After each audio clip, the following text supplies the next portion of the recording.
১২৭ বছরের পূর্ণ ফৌজদারি কার্যবিধিতে বড় ধরনের পরিবর্তন এনেছে অন্তর্বর্তী সরকার। যাকে গ্রেপ্তার করা হচ্ছে তিনি পুলিশের পরিচয়পত্র দেখতে পারবেন। থানায় নেওয়ার পর যত দ্রুত সম্ভব গ্রেপ্তারকৃতের পরিবার, বন্ধু বা আইনজীবীর সঙ্গে যোগাযোগ করে জানাতে হবে গ্রেপ্তারের কারণ। কোনো অবস্থাতে নেওয়া যাবে না ১২ ঘন্টার বেশি সময়। মাসউদুর রহমানের রিপোর্ট।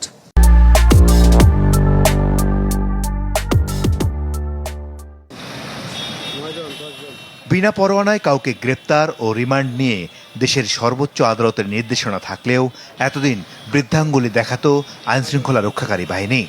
যে কাউকে উপরের মহলের নির্দেশে গ্রেপ্তার ছিল অলিখিত নিয়ম। তবে ১২৭ বছরের পুরনো সেই ফৌজদারি কার্যবিধিতে বড় ধরনের পরিবর্তন আনে অন্তর্বর্তী সরকার। সংশোধিত বিধানগুলোতে গ্রেপ্তার, তদন্ত, জামিন, বিচার সহ পুরো প্রক্রিয়ায় বেশ কিছু মৌলিক পরিবর্তন এসেছে। বিনা পরোয়ানায় ৫৪ ধারায় গ্রেপ্তার করতে হলে কারণ উল্লেখ করতে হবে। বাসা ছাড়া অন্য কোথাও কাউকে গ্রেপ্তার করা হলে ১২ ঘন্টার মধ্যে জানাতে হবে নিকটাত্মীয়কে। এই সময়ের মধ্যে তার পছন্দের আইনজীবীর সাথে কথা বলার সুযোগও দিতে হবে। মবের মধ্যে কাউকে অ্যারেস্ট করা হলো তখন মব কন্ট্রোল করার পরে করতে হবে, অর্থাৎ যত দ্রুত সম্ভব এই জিনিসটাকে রেকর্ড করে পুলিশের একটা ডায়েরিতে রেকর্ড করে সেখানে সাক্ষ্য নিতে হবে। তাহলে এটার মাধ্যমে এই যে আপনার অ্যারেস্টের পরে যে একটা ছিল যে অনেক সময় আমরা বলতাম যে অ্যারেস্ট করে নিয়ে গেছে কোথাও, তাকে খুঁজে পাওয়া যাচ্ছে না, এখন থেকে সেটি আর সম্ভব হবে না। পরিবর্তন এসেছে ম্যাজিস্ট্রেটের ক্ষমতা, পুলিশের রিমান্ডে নেওয়া, অন্য মামলায় গ্রেপ্তার দেখানো, মামলার হাজিরা ও সাক্ষীর নিরাপত্তা ব্যবস্থাতেও।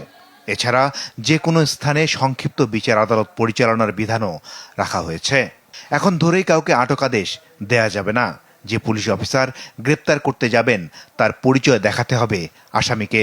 গ্রেপ্তারের পর অসুস্থ হয়ে গেলে তাকে সরকারি হাসপাতালে মেডিকেল অফিসারের সামনে নিতে হবে।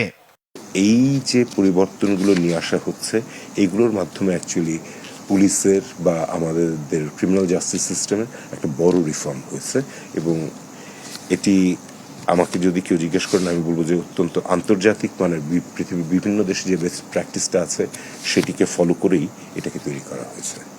তবে এসব নতুন নিয়ম পালন করতে রাজনৈতিক সরকারের আমলে পুলিশের আচরণই বলে দেবে তারা কি করবেন। একদম মাসুদুর রহমান, চ্যানেল 24, ঢাকা।